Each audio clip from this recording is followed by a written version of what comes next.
3, 2, 1, and... Hello and welcome to A Gypsy's Kiss. It's Friday Fentrospection, and I'm Shelley Carney. I'm Toby Younis. Thanks for joining us today. We're going to talk about when we think Fenn's treasure will be found. Actually, it's not quite true. We're going to talk about what Ray Stussy thinks about when Fenn's treasure is going to be found, and you can call in and have that conversation.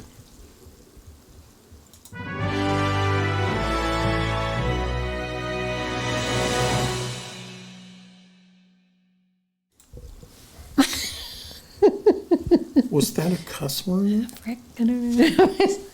This thing's not long enough. Did you, oh, it isn't? I banged it. All right, I'll get you another one. Did you reset that for me, please? I did. Okay. Do you want me to do it again? No, not if you've already done it. I said it once. Hey, guys. Hang on, let me do, Hey, guys. hey, guys. How you doing? So what we want to talk about today is when the treasure, Fenn's treasure is going to be found. That's been a topic of conversation for 9 years now. So we might as well continue it. I'm getting used to a new pair of glasses because the trifocal, I think, is too low for me, but we're going to have to worry about that at another time. Oh, yeah, it is way bad. Okay, but first... Housekeeping, you want I'm towels? getting used to a new pair of glasses because the... It's funny. I turn it down before I even turn the phone on, and then I still have to turn it down. Are you doing a watch party on your page? I will. Do I share it to our group first? Okay. Then I will. All right. I should do a watch party on our page, but I've got more things. Okay, so let's do a little housekeeping here before I get distracted by whatever Shelley is doing. First of all, if we would appreciate it if before the end of this video today, or if you're watching at a later time, please take a moment to like our video. YouTube likes it when you like our videos. In addition to that, we'd appreciate it if you'd share it with your, like Shelley is doing, her family, friends, neighbors, business associates, and the entirety of his social networking community. And then last but not least, we would appreciate it if you'd click on that subscribe button if you're not already a subscriber. And when you see the notifications bell, click on the notifications bell, and that way you will be immediately informed when we either schedule... Oh. Your 2 housekeeping sheets back. Oops. Towels back. Is that a used towel? No, I forgot what I was saying. So hit that subscribe button and the notifications bell, and that way you will be immediately informed anytime that we schedule a live stream or we start a live stream, and there's nothing better than being in the know. In the know. I am not getting a lot of cooperation here. In the know. Too much party last night? What happened? It's a busy day. Oh, okay. All right. Busy Got day. 50 things on my mind. Juggle. And you guys, she's got 99, what is it?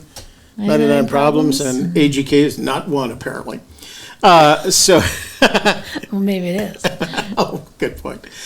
So a couple of things. I want to do some announcements out front. Number one, we've got a show tonight. It's the Susie Fennhaven Fennhaven. It's the Susie Fennhaven Tubathon. We're going to do that for our Friday night Fendango. And then, so what we decided to do is we're not going to get to text messages or emails or voicemails from this week. So what we're going to do is... We might tonight. What else are we doing? We're going to have people call in and talk to Susie. Oh. And we've got a ton of them. Oh, I see. We've got a ton of emails, ton of texts, some voicemails. Oh. So what we're thinking about doing, and put in the comments box below whether or not you think this is a good idea, we're thinking about doing a show on Sunday night, this coming Sunday. Is it like Father's Day or anything like that? No. No. So this coming Sunday, so that we can catch up on texts, voicemails, call-ins, emails, everything, because they're building up pretty quick, because we've had them since, we haven't done anything since last Friday. So let us know what you think about a Sunday night show just this week, so we can do a catch-up. We don't want to step on anybody's toes by taking more time than we already are. So about today's show. So I was sent an email message, which I haven't been able to read to you guys, by a gentleman whose name is Ray Stussy. Is that correct? Do I have his name right? Ray Stussy. And he has a WordPress blog called Globus MX. And he took an interest in, Isn't MX abbreviation for mechanics? I don't know, I've never heard that. I think it is. Okay. So he took an interest, a statistical interest in Malaysian Flight 370. And if you're not familiar with Malaysian Flight 370, it's a plane that crashed in what is assumed to be the South Indian Ocean west of Australia back in 2014. It was March 8th, 2014. More money was spent on attempting to find and recover that aircraft than had previously been spent in history. And it was not found. And the reason they needed to find it is primarily because, am I hot, guys? Am I too loud? You're too loud, but I'm hot. Okay. That's, dang nabbit, I know it's not the time, but. Okay. Because I'm loud and you're hot.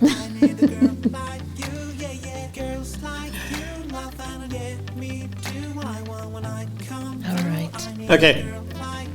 So he took an interest in this from a statistical perspective. I've exchanged some emails with Ray, but I don't know what he does for a living, and I don't know why he's taken a statistical interest in MH370 other than he'd like to help use statistics and analytics to find this lost aircraft. I'm not going to go through the whole story. There's plenty of YouTube videos on what happened to Malaysian Airways Flight 370. It's what it basically did is it flew off course, and it flew as far as it could until its fuel ran out, which at that point was one of the loneliest places on Earth, the West Indian Ocean. And part of why people would like to know more about this flight, recover some of this flight. Some pieces were recovered off one of the islands east of where it is estimated that the plane crashed. I think I got to sneeze. Hold on.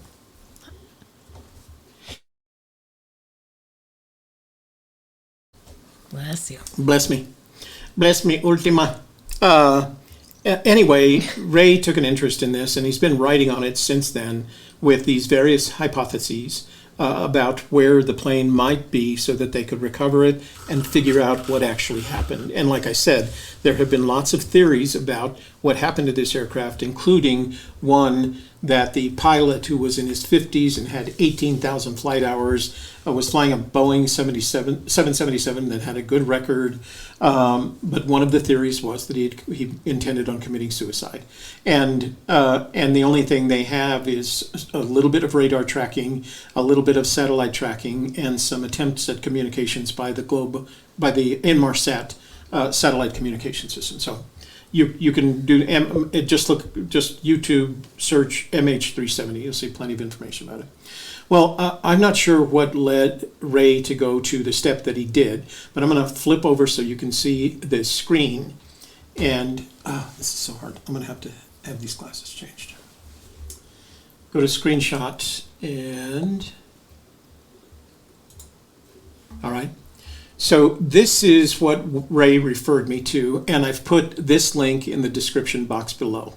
And this is the first of two what I would call seminal papers that he's written. This one happens to be, if you print it out, which I did so that I could read it, it's about 12 pages long. And he uses a lot of the analytical tools that he's been using to see if he could contribute to the locating of Malaysian Airways 370.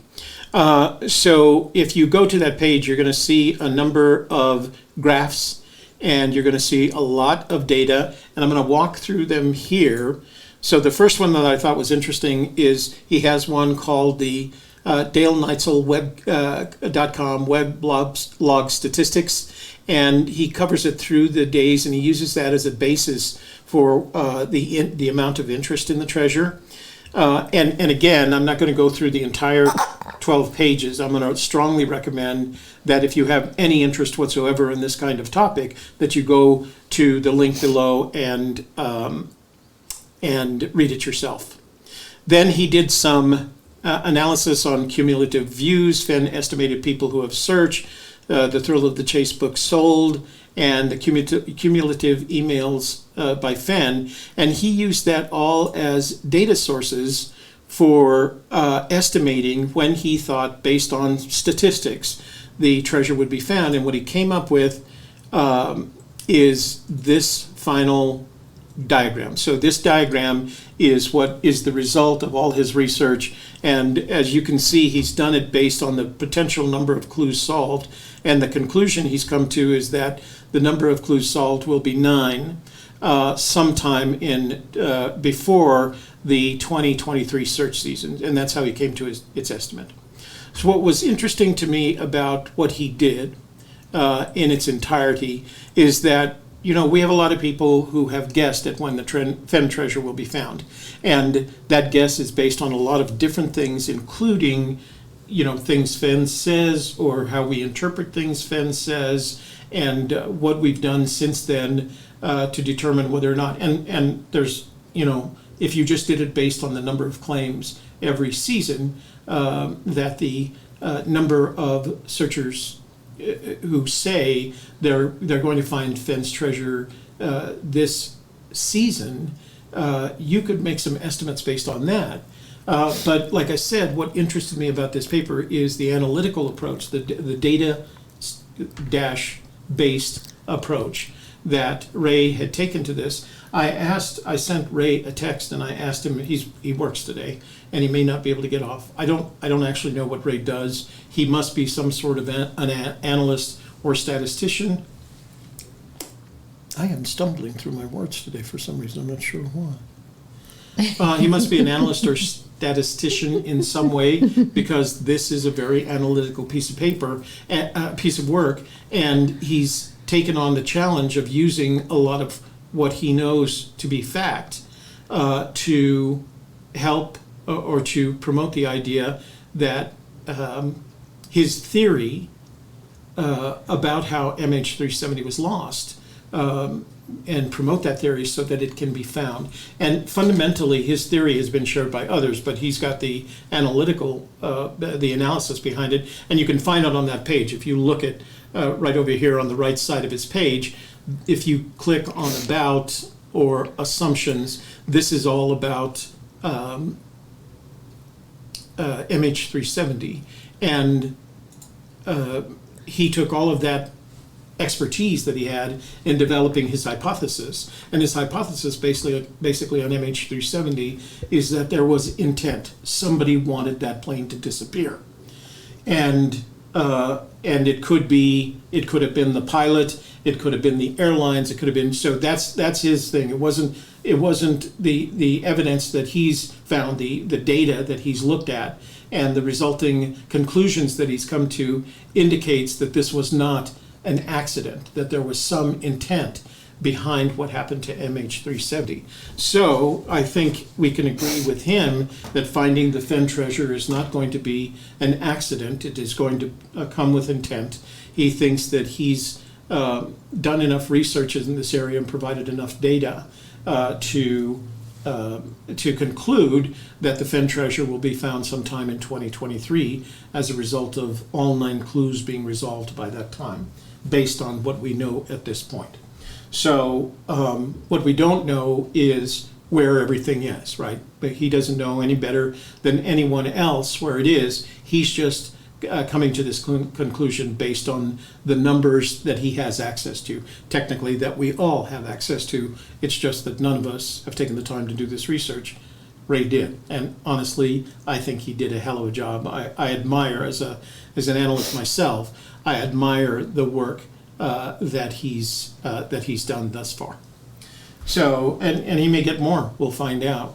So the question that I want to ask you guys today, and I want you to call in about, because I'm going to open up the phone lines in just a minute, is when do you think Fenn's treasure will be found? And I'm not going to argue with you about, well, this guy did the work. I think a lot of Fenn's treasure, the Fenn treasure hunt, is based on our individual intuition, if you will, our feelings. And intuition versus analysis. So based on your feelings and your intuition, when do you think Fenn's treasure will be found? I'm going to go back to full screen here so you can see us.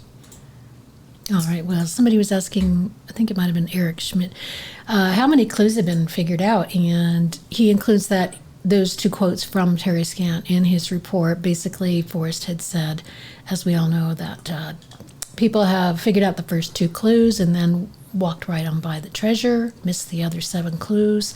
And there was also a point in time when he said he thinks that somebody may have figured out the first 4 clues, but he wasn't sure. So we have to take that one with a grain of salt if he put that caveat with it.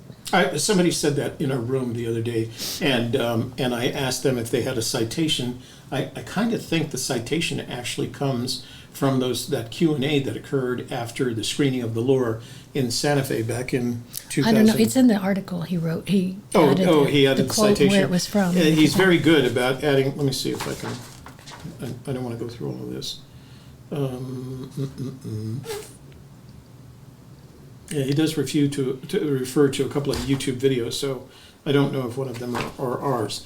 But like I said, I invited Ray, if he could, to come on today. He said he had to work and he was in meetings, but if he does text me, I'll let you guys know, and we'll give him a call back, and he can talk about what he wants. Okay, so here's the question. Based on not your data analysis, but your intuition and your feeling and the effort that you've put into this, when do you think Fenn's treasure is going to be found? So here you go. Here's the quote. Lines are open. 3rd of April 2013 EIS radio interview. Fenn answered, searchers have come within about 200 feet. Some may have solved the first 4 clues, but I am not certain. I didn't know it went that far back. I thought that was more recent. So that's what he cites as this, clues solved versus books sold? Yeah. Yeah. And how many emails he gets and all of that. Look at that great formula. So, and he's also said there have been two different parties that have figured out the first 2 clues, but they went right past the treasure chest and didn't find it. So only 2 parties figured out the first 2 clues, and then he thought some may have solved the first 4 clues, but he wasn't certain. So I don't know why he wouldn't be certain about that. So I know you guys haven't had a chance to read this, or maybe some of you have, because I just posted it, the link this morning. But if you have had a chance to read it since then, we'd sure like your opinion on it as well then. But again, we're just trying to figure out when everybody thinks that the treasure will be found. I know there's a lot of people that think it's going to be found this year. I'm not sure I agree with it. No, I am sure I don't agree with that. But I don't have any more evidence than anyone else. This is the closest I've seen in terms of some sort of proof, although it's not evidence, it's more proof in a geometric way that the treasure will be found later than we think it is.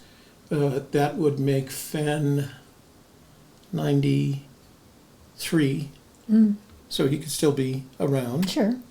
And it will make me older than, that's too long.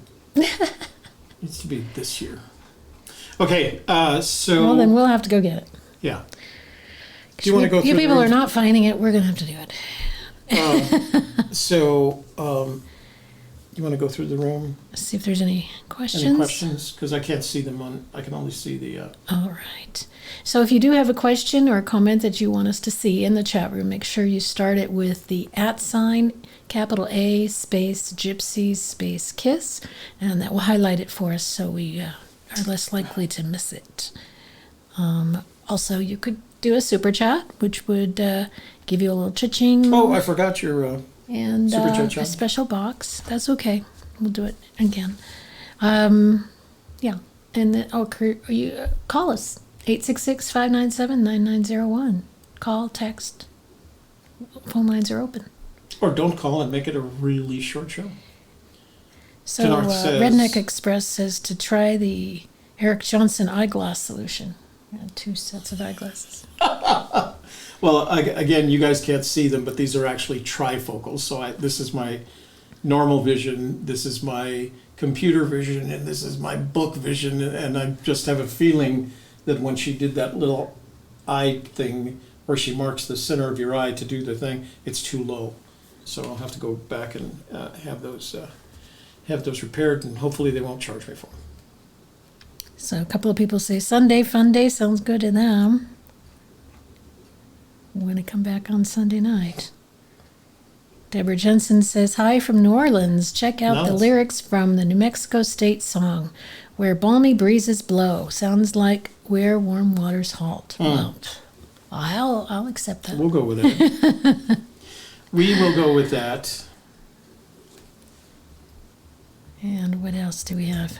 To North says, hi. Oh, you said that? To North. Yeah.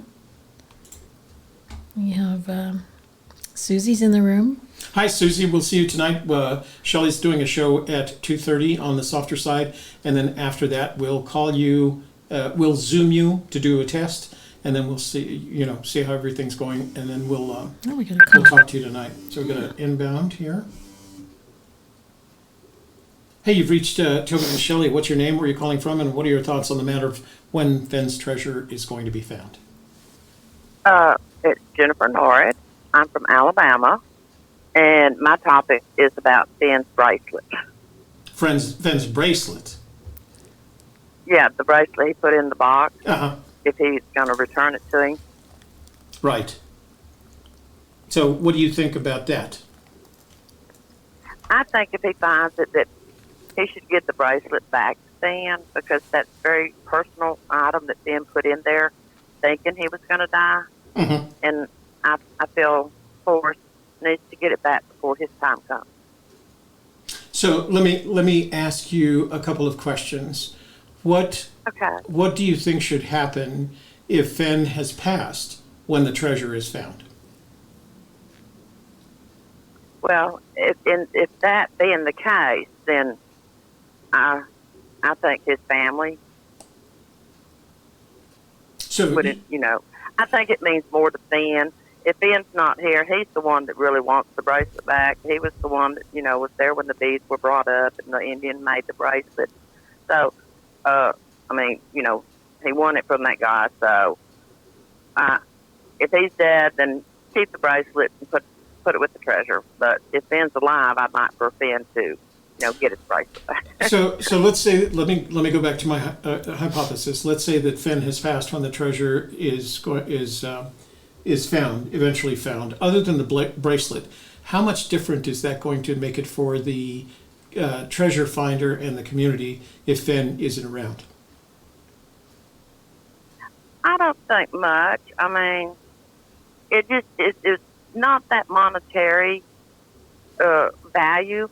It's more monetary to Fenn, the bracelet itself. Mm-hmm. So it's not going to make a big dent in, say, the value. So since this is what the show is about, I've got to ask you, when do you think Fenn's treasure is going to be found? It's getting close. I really feel that. It's really getting close. This summer? And Would you? I believe when everything's opened up and people can get into their areas, Mm-hmm. yes, I believe it's going to be this year. It's going to be found. Oh, well, good. Wow. Well, Yeah. we are on your side. The sooner the better. Yes, especially for Fenn. Yeah, exactly. Yeah, get it over with. 'Cause I really think he wants it found before he passes. Oh, you do? I do. So, I know he says he don't, but I really believe he does, so he can see the excitement, the joy. Like he said, when the person finds it, they're going to be in shock the first hour when they see it. Mhm. And so, yeah, he wants to know what the reaction is. I mean, as witty and fly as a fox as he is and everything, he's got to want to know what that reaction is. So you think he wants that more than a 20 or 30 or 100 or 1,000-year legacy that goes along with the treasure not being found? Yes, I do. Wow. All right. Well, thank you Because his legacy is going to live on anyway, through the book, through his writings, through the chase itself. I mean, I mean, that's never going to die. I mean, just like Billy's kid and Doc Caldway Day. I mean, they've been gone, but their legacy lives on. Well, what they do in the context of history, you're right. Their legacy does live Yeah. on in storytelling Yeah. and things like that. So maybe there's a story to be told that'll keep the legacy on. Right, and yeah, and introduce people to do their own Night of Treasure or time capsule or whatever, and and get. I just love that Forrest is getting what he wants. People off and out into the sunlight. Yeah. I mean, too many kids, they don't know history anymore, and to me, he's teaching history to everybody through this chase. So, all right, that leads to another question. So, we had a conversation at the beginning of this week about simplifying the poem. Do you think that everything you need to know is in the poem, or do I need to know some other stuff based on the poem in order to find the treasure? I think if you research Fenn and know more about him and his family life growing up, I agree with Fenn. It's in the poem. It's in the poem. And you just have to get in his frame mind of thinking and his wittiness and, the little hints and clues like, Alice in Wonderland. Okay, that's all cuckoo down there, turn it upside down, turn it backwards. And like I told one person, look at the puzzle, but scramble it. Scramble it up and look at it again. Yeah, that's where I'm at with this whole thing right now. So I'm actually taking your advice. All right. Well, thank you for and calling. I don't think where warm water's hot. Everybody's thinking, I mean, heck, it could have been the Grande train that they had to halt get approval to start the train back up and lay tracks down to run the thing. We don't know if he went that far back. I mean, you shut them steam engines down, that's warm water's all there. I mean, I just don't necessarily believe it's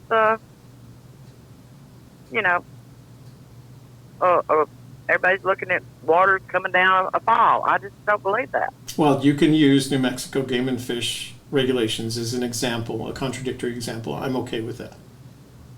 Okay, that's fine. Yeah. I mean, that's where you come up with things is through discussion. Right. Absolutely. And I really believe that because I've sat here and drawn it so many times, you take the M and the W, I believe it's borderline between Montana and Wyoming. Because you can draw the M and then continue on up and down to get the W in Montana, Wyoming, and you X through it, that's right there on that border. And after all, one of his favorite websites is Mysterious Writings. So, and that's an imminent. Yes. And so, you just have to, kind of get into his, like they had a little cabin on the west side of Yellowstone. I mean, they kept building rooms and fishing there. His dad won fishing championships there. And, I mean, there's a big news article, about his dad catching that 7.5-pound black bass. And, I mean, that tells a lot in that story. And it was in the newspaper in I thought it was 38, but somebody told me it was a 5 and an 8. All right. Yeah. Well, let me get on to some other callers here. Thank you for calling in. We appreciate it. Thank you for your insights. Okay. And we look forward to talking with you again soon. Okay. I enjoy your show. Thank you very much. We appreciate it. All right. Good luck. Thank you. Bye-bye. Did she say where she was from? Alabama. Oh, Alabama. Okay. I could listen to a woman speaking with that accent all day. I just think it's just the most interesting because they talk at a very slow. I was watching a video today. The guy had an Irish accent. I was like, oh, yeah. Yeah. I'll watch this all day. We were watching a movie the other night with the actors were all from the movie was made in the UK about the UK with UK actors, and I had to turn on subtitles because I couldn't understand what they were saying. So it's hard to translate. Yeah, it's always easier with subtitles. Okay, I will leave the phone open for just a few more minutes. If we don't get any calls, we'll have a short show today, and then we'll see you guys Super tonight. short show. Short show. Super short show. So these are the two coins, the two silver medallions that Mike and Christy sent us as a gift. Thank you, gift. Yeah, thank you gift for us appearing on their last what you call it? We'll finish this in a minute. Hang on. Marathon show. Marathon. Hey, you've reached Shelley and Toby. What's your name? Where are you calling from? And what are your thoughts on when the Fenn treasure will be found? Hi, Toby. This is Blue. Hey, Blue. Just calling from all over. Yeah, I just wanted to say I think it's going to be found in the next summer, and like this summer or the next one. And I hope you haven't given up your search entirely because of that.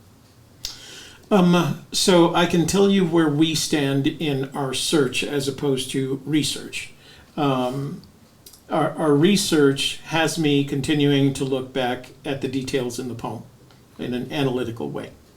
Our search is going to be put on hold until I have enough information to convince my partners that we need to spend the money, the time, and the effort going out and looking for this treasure. We're not there yet. I've used up all our good ideas to this point, and I've got to come up with some good and potentially better ideas. So I have a sense that one day we will go out and look for the treasure. It will not be, I'm not at a point where I can tell my partners that we need to go out and look. As a matter of fact, I'm so insecure, if you will, not that I'm an insecure person, but I'm so insecure about this that I may go out on a couple of photo recons just to see how I feel about what I'm working on now.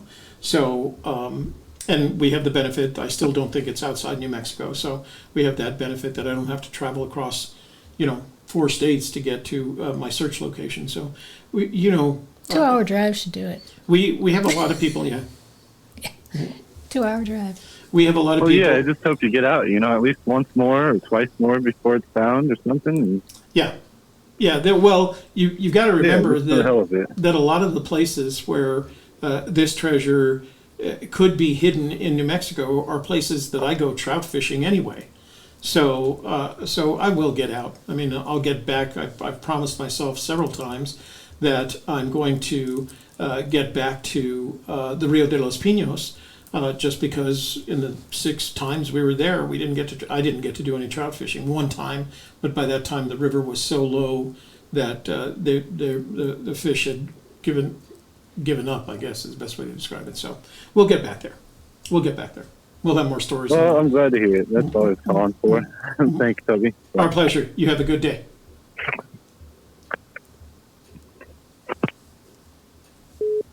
So what I was starting to say is we did get these 2 silver medallions from Mike and Christy, and we're going to hide one of them. Well, we're going to hide both of them somewhere in the mountains north of Santa Fe. But we've decided to take one of them, and we're going to hide them somewhere in Hyde Park, which is where, and we're going to hide it before Fenn takes place. So if you're attending Fenn, Shelley's going to write a poem with the clues, because I can't. It might be Kevin writing some kind of metaphorical thing. Yeah.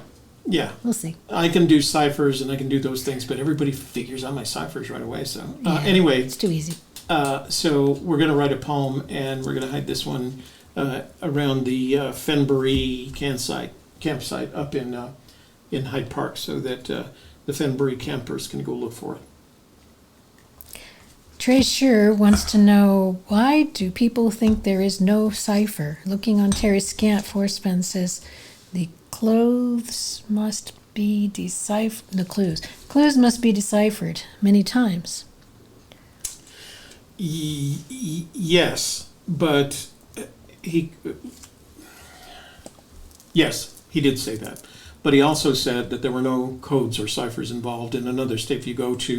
If you just So there's enter- no specialized knowledge needed. Right. If you And then look he up gave- specialized knowledge, you should be able to find the quote. Right. And then he went on in that same quote to describe all the possibilities, including codes and ciphers that you don't have to know in order to find this treasure. So one has to assume that one of those two things is correct. You have to decipher the clues, or there are no codes and ciphers. So you have to pick one of those, right? You have to which one was he really feeling strongest about, and we feel like when he said there's no codes and ciphers and things like that, and trust me, we've been through the first of those, right? But we're back to deciphering the clues is his way. What we believe, deciphering the clues is his way of interpreting the metaphors in these sentences for objects that are real, or directions that are real, or distances that are real. Because if it's a treasure map, it has to have points, right? It has to have physical locations, and it has to have directions from one physical location to the other, and it has to have distances from one physical location to the other, and it has to have 9 of those in all of that. So that's the real question. How do you come up with that, treasure map that? Hang on, let me see if I can find it. See if I can tell you what I mean here. Can you take over while I'm doing this? Okay. So thanks for joining us. I don't know what to tell you. Just throw things out at me. Here, take over. Here, We've got you some got new this. people in the room today. We've got, me find a for good one, one. Trey Schur. That's a new name. We also have... where did it go? Another Fenn searcher. I think I saw that. Yeah, another Fenn searcher from Florida. That seems like a new name to me. What else? We have... So here's Yes. what I mean, kind of. Oh. Oops, that's not there anymore. Uh-oh.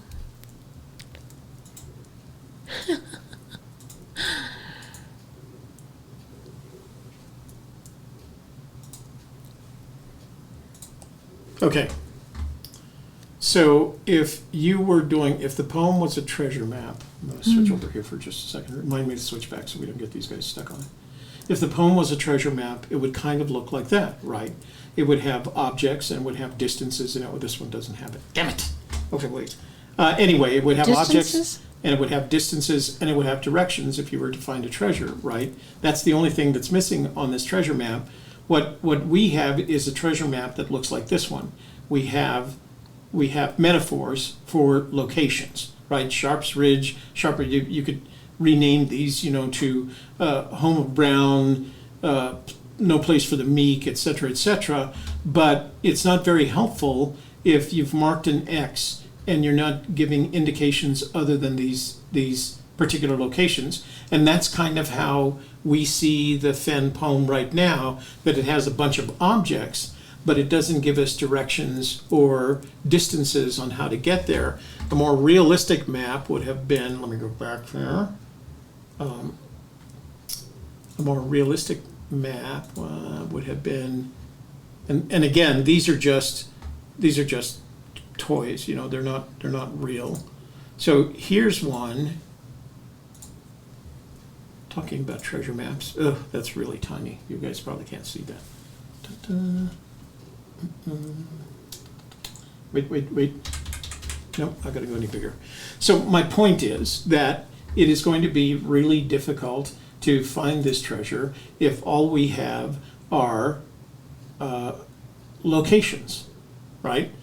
We assume that there's a starting point at begin at where warm water salt, and then there are 7, 8, 9, how many ever locations after that he's telling us. It could only be, if my theory is right, that it includes 3 things. It includes a starting point, a direction, and a distance from that starting point to a new point. So we say there are 9 clues, and I think what we do is we assume there are 9 specific locations, and then we have to assume that location 7 is visible from location 6. What if it's not that many locations? It's simply you start here, you go a certain distance, and because these can be clues too, right? You go a certain distance, you go a certain direction for a certain distance, and you get to the second clue. And then you go a certain distance for a certain direction. I'm sorry. You go a certain direction for a specific distance, and you get to the third location, and maybe by that time you're at the blaze. So I think one of the assumptions that we make, we made, was that each of those clues is a very specific location. Therefore, one has to assume that one location is visible from the last. And that's not a map. That's not how a map works. A map doesn't work with visibility. It works with points, direction, and distance. So if you, and this is all coming as a result of our most recent research. So if you look at the map as having 9 clues, and not all 9 of them are locations, are physical locations, then you have a different approach to solving what Fenn calls his treasure map, right? So those are our thoughts on the matter. All right. We have a question from Will Wilson. He says, been boots on the ground 8 times now. I'm finally going to stop being a loner. Been watching you guys for years now. Why hasn't there been very much said about the Flywater book? We actually did an episode on the Flywater book in 2017. There wasn't a whole lot to say. Yeah, I'm not sure that I agree with not a lot has been said about the Flywater book. First of all, he dedicated a chapter whose the chapter title is the same as the name of that book. He describes it in a very fond way, what he thinks about it. By the way, for those of you who are not aware, there are actually 2 versions of the Flywater book. The one that Fenn is probably talking about was the one published, I think it's, correct me if I'm wrong, it's either 92 or 94, and it's smaller. It doesn't have as many pages as the one published in the 2000s. I have both copies. But I think it has been talked about a lot because he dedicated a whole chapter in his autobiography to it. And I'm not sure I agree with the sentiment that it hasn't been talked about. I think it has been talked about a lot. At the same time, But you're welcome to talk about it some more by calling in on one of our evening shows. Yeah, call us and tell us on the evening show what you think about Flywater. We read, but we took both books. We read both books. We bought both books. We read both books, and they're well done, interesting books. And I could understand why a fly fisherman, as a fly fisherman myself, would appreciate having those books. And it's a great way to relax because you get to look at pictures, and the result of looking at pictures is you imagine all these places that you'd like to go trout fishing. Hey, you've reached Shelby and Tilly. This is not a good. I need another nice. Yeah, what's your name? Where are you calling from? And what are your thoughts on when the treasure will be found? Hey, Toby. Hey, Shelley. This is Wayne Ross. Hey, Wayne. How are you doing? In Texas. Are you our gentleman friend that's a geologist and a pilot? Is that I'm Wayne? sorry, say that again? Are you the gentleman who's both? No, I am Wayne Ross. Okay. No, I'm the one who told you your photos and videos weren't up at first. I think I contacted you about that. Right. And I talked to you also about the Los Pinos saw because I had the one that started at the train stop like Shelley did. All right, I do remember that. Okay. So, but yeah, as far as for when the treasure will be found, I think I feel less confident after this spring's turn of events than I did prior. Going into this spring, I thought a lot of people were really close, and now I'm really starting to question that because of some of the things that have happened this season. So, for me personally, and Shelley, I don't know how you feel about this, but I have a couple of things that, as far as talking about specific solution theories and looking at the things we've already talked about on the Los Pinos one, for example, do you think that when Forrest said, for example, that the treasure was not associated with any structure, that he meant nothing in the poem is associated with any structure? Because K-Pro's comment about dipping your toe in the water and how she seemed to feel, that was a really significant comment from Forrest, followed with the German Playboy interview, where in that interview at one point he said there was a female searcher, and it seems like at the time that I knew who he was talking about, but now I can't remember if it was K-Pro or Cynthia or who it was. I think it was. He said someone is looking under a wagon, and he said, I've already said it's not associated with any structure. And I thought, man, I wouldn't have even considered a wagon a structure. So some of those things are making me think, boy, I've got several things wrong here. One of the ways that I approach the solution theories, and my son and I were just talking about this at lunch today because we were working on our theories. We're going to do we're going to do 2 boots on the ground this year, more than the one that I've already done, which was more or less just a recon. But the thing that I try to do is overlap potential things, both clues, potential solves for each clue, with other facts that we know, like the altitude restrictions. All those things in my mind need to fit. And so the comment about the structure, I was taking that to mean that the treasure was not hidden at a structure. But if that's going to apply to where Warm Waters Halt is not a structure, then I've got to totally change the way I think about a lot of it. What do you think about that? I agree. I think when he said that, I assumed, like most people, that he meant man-made buildings, man-made objects that got in the way of nature, like a dam or a cabin or a thing. But when I heard the comment about the wagon, I realized he meant anything man-made, that it's in a location. Yeah, that's what I thought. Yeah, that he's placed it in a location where you're not going to see, and I imagine that's what his special place is all about. And I'm gonna say this kind of in a comparative way. I don't necessarily believe in these things, but it strikes me that his special place is one made by the hand of God and not influenced by the hand of man. Right. I think that's what he means. That it is a place, a natural place, that it hasn't been influenced or affected by man. And I think and the other thing too, I think that he was trying to do is avoid searchers putting themselves in a place where they might be doing damage to structures things like that. So I think, Well, I think that's a good point. Well, but do you think though, like the train? I mean, to me, the water towers. I really like that. Well, that's what I'm saying. But I didn't think that his comment on man-made structures applied to where Warm Waters Halt. I took that as just where the treasure was located. But, that's what I'm saying. I need some clarification on that. I was hoping maybe you guys could provide that. But then the other things that I've been thinking about, I'm sorry, go ahead. No, you go ahead. Well, so for example, one of the things I like about the Los Pinos stop, so I liked it when the fishing regulation approach that you had overlapped and fit just as well in this location at Los Pinos, pretty much. Maybe I thought the train stop was better because the canyon was right there, and it was about, according to Google Earth, 1.8 miles down to the river crossing that y'all take, and then, like I said before, a little bit farther. And I thought all that kind of fit the right distances that I had in mind.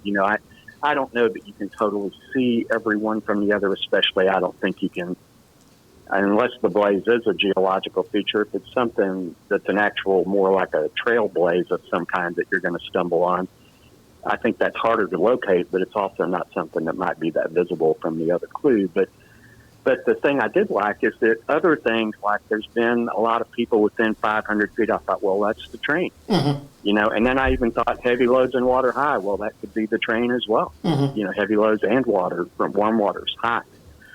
It also, what I liked about that is I also like that heavy loads and Warm Waters High could easily be the canyon itself, because you've got areas where the water is up to the walls and you can see the high water mark. And some people have suggested, well, maybe the high water mark that's hidden in a niche in the high water mark.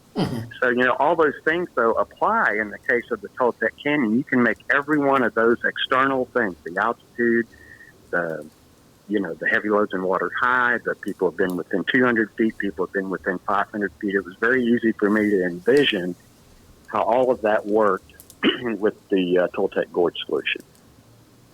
But then there came things like the structure and him referring so much to the map.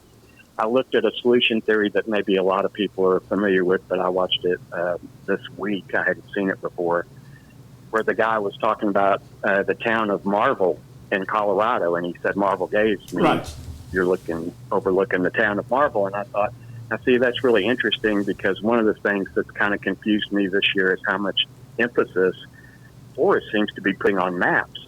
And I thought, yeah, other than looking where the Toltec Gorge was, I don't feel like I need a map. And in fact, there's no map detailed enough that's going to help me, find the treasure from exactly. From but on the Marble Gates idea, I thought, well, maybe that's what, maybe there are some things specifically on a map that you need to be looking at in that area to see the possibilities for these other clues. I try to go at it from looking at the poem. I do believe that really the poem is all you need, but I use all these other things that we've heard over the years, all these sidebar comments that he's made, and things, it's not associated with the dam. Where Warm Water's halt is not because of the dam. And some of those kind of comments, and I use those kind of things to validate then some of the potential solution theories that I come up with. That, like I said, this year, all the comments about maps, Kate Rose's comment about dipping your toe in it, and how she seems to think that just really means it's, something to do with water temperature in a creek. Right. All those things are kind of disrupting my theory. So I'd have to say at this point, I think it's going to be a while. So someone finds the treasure. We think when he says things like it's not a man-made structure, it's not associated with a structure. A lot of the times when he adds those things, they're not really clues. They're excluders, right? So when he says it's not below 5,000, it's not above 2,000, he's not telling us anything that's going to help us find the treasure. It's just going to help us kind of get out of trouble, right? So they're excluders. I remember early on he said something like it's not in Idaho or Utah, something like that. Because there are Rocky Mountains in Idaho. And so he was excluding these areas for us, and I think that's what a lot of the additional information that he's provided has helped us with. Just kept us from, I'm sure there were people early on searching in Idaho, and I think he's he gives us information to exclude that. But the other thing I wanted to say, because you mentioned it, he has said that the poem is a map, and he's also said you need a good map. I know from experience that even the best of published maps don't provide enough detail for me to use them to identify specific objects. Now, I suppose if the Google Earth satellites were more resolved, I might get some help from there, but at their resolution, I don't get any help from them either. So what I've concluded as a result is that when he says that the poem is a map, that you have to think of it in a way that he drew that map and could physically have sat there and drawn out a map that was represented by the poem itself. And again, it has to be one of two things. Either you can see one object from the last, right? You can see the next step, whatever it is. And I'm not sure if it's 3, 6, or 9, right? You can see the next step from wherever you are, and again, I think I'm going to make the argument that it has to be one of two. The map in the poem has to be one of two things. Either you can see the next object that gets you closer to the treasure, or the poem gives you three things: location, direction, distance, and it does that more than once.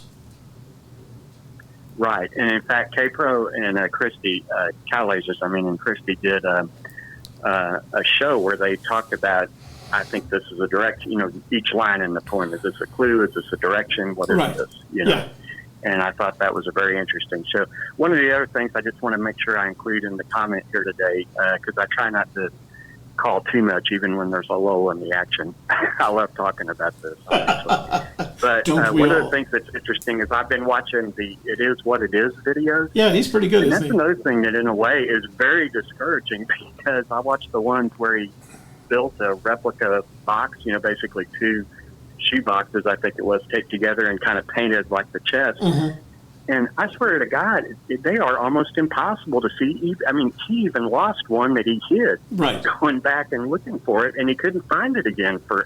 And I thought, this is the reality of how hard it is in a location like the Toltec Gorge, Mm-hmm. where you've got not only altitude that you can look up or down, high or low, but you've also got these forests that get pretty intense. Mm-hmm. And you could be, I mean, several people have said, I've seen over time in the forums, how could you be within 200 feet and not find it? Easily. And this is what I was saying the last time I called. I could hide it in my backyard, and I know it would take you more than a day to find it because I've got beds of Asian jasmine, for example, that I could just put it somewhere in there. Asian jasmine would kind of conceal the top a little bit, or it'd be so well camoed that you'd never see it.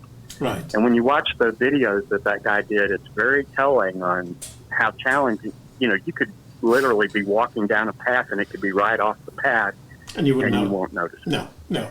It's So, I mean, it's got a camouflage Toby, because how many times have you and I not found our glasses when they were sitting?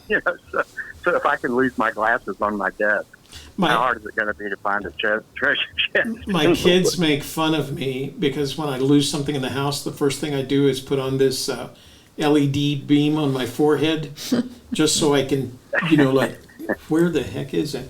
But I think you're right in a sense. Eric, it is what it is on YouTube. I strongly suggest he's a very interesting personality, first of all.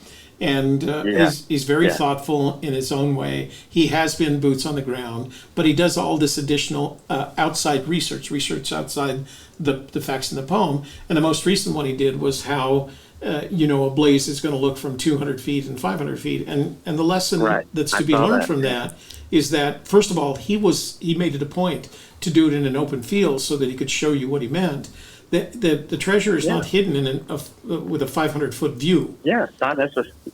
Right. Or it may not be. Yeah, we don't know. Right. And it's not hidden with a 200-foot view. You've got to be pretty much on top of it before you're going to find that treasure. And as you know, by going down the Rio de los Pinos, by the time you get to that one point just before you enter the gorge, you look across that river, and there are 1,000 places you could hide a 10 by 10 by 5-inch box.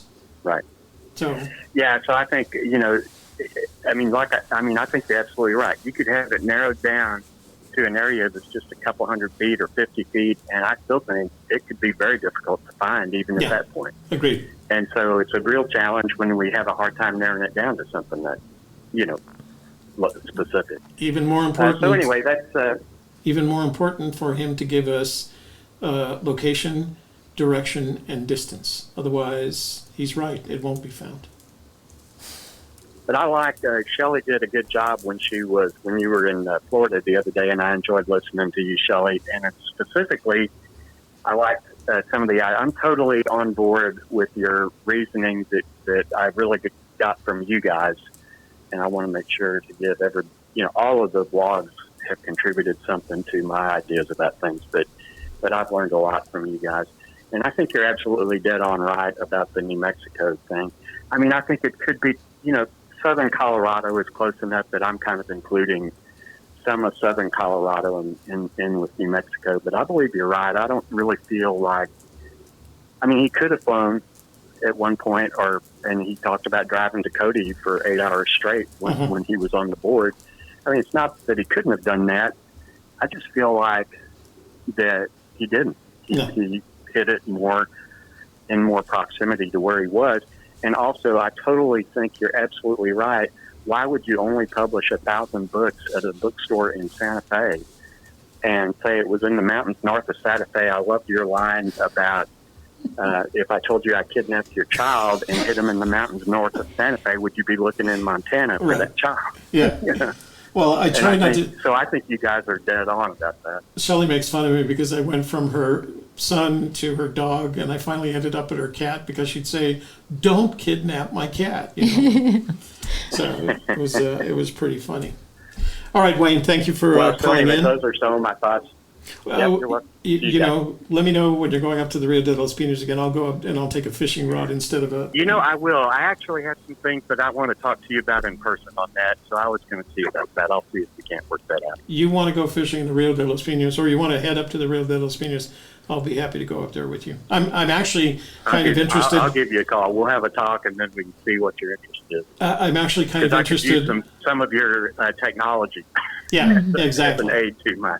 I'm actually kind of interested in the fact that the Rio de los Pinos has now acquired the word solve associated with it. Oh, yeah. The Rio de los Pinos solve. So, It's a theory. yeah. Yeah. All right, sir. No, I think it's a good solution theory. Thank So, you. Yeah, thanks you guys. Have a good weekend. You too. Thank you. Thanks, See you and tonight. our best to your son.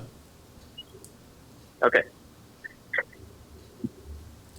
Turn that So, okay, I'm going to turn the phone It's off. 2 o'clock. It's 2 o'clock. And I'm going to fix, I've found a solution to the problem of that delay that we get because we use the smart line. And it should be fixed by next week. I'm hoping it comes in the solution comes in the mail today. And then I'll fix it by next week so we won't have that second and a half delay that we have having us talk over each other. You had a question before we go? Drawing 9 says, hasn't Fenn said, if you know the geographic location of each clue, it would be a map to the treasure. And he said there were 9 clues, so each clue is a geographic location.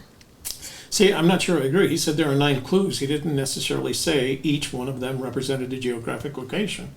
I'm thinking that perhaps that each of the clues, because if I were to give you... Yeah, I mean, if you look at that statement, it says if you knew the geographic location of each clue could be located in the same exact geographic location. According to that statement, it doesn't tell us that they're not. Yeah. And again, if you try to use a map to solve this, there are no maps that I am aware of, no published maps by the organizations, the government organizations that are responsible for publishing those maps that are resolute enough to help you with each of these specific locations. You're not going to find the blaze on a map. It's just not. I don't see how you do it. Well, not unless you already know what the blaze is. I don't think anybody does. Exactly. Except Fenn. Okay. All right. So don't forget, tonight at 7 p.m., we're going to have a special show for Susie Fenhaven. We're going to do a tubathon. We're going to ask you to contribute to her PayPal.me account so she can make her dream trip down to Santa Fe. And we're going to leave it up. You make contributions if you want to or not. And we'll see if we can get her closer to that dream. And then since we've fallen so far behind in texts and emails and voicemails, et cetera, we'll have that Sunday Fun Day show at 7 p.m. on Sunday, specifically for just catching up on text, voicemails, and then of course we'll open up the phones. Now, the phone lines will be open tonight, so if you do want to call in, talk to Susie. She said she plans to show some additional information about things that she's working on. So you can call her, you can call us. We're going to be taking calls tonight. So we're just not going to do emails, voicemails. We'll probably say hi to the room because we haven't done that in a while. Yeah. Okay. Yeah. And guess what? What? So at 2:30 today, Oh. coming up in half an hour, I will have my own show on the softer side. So if you are one of those people who keep saying, let Shelley talk some more, she doesn't talk enough. Well, come on over and I will be talking the whole time. And that's 2:30 today on the softerside.live. Also, I'll be coming back every Wednesday and Friday from now on the softer side at 2:30 with new topics starting next Wednesday. So I hope you guys will subscribe at thesofterside.live and click on the bell to receive notifications when I go live or put up new videos. Raise your hand if you think Shelley doesn't talk enough. All right. And thank you so much for being here today and for all your great questions, comments, and kind attention. We appreciate you. For the Gypsy Kiss YouTube channel, I'm Shelley Carney. And we want to say thank you. I mentioned earlier that if you're not already a subscriber, to become a subscriber by clicking on that subscribe button and then pressing the notifications. It's been that kind of day. This is a bucket I list. hope it's fixed by tonight, whatever it is. But I did want to mention that we went over 4,800 subscribers, so I want to thank you already subscribed viewers who have taken that step, because we really appreciate it. To put us over 4,800, and our views are going up as well. So thank you very much for that. We certainly do appreciate it. So, did you say this is Shelley Carney? I did. This is Toby Younis. We'll see you tonight at 7 o'clock. Thanks for joining us today, you guys.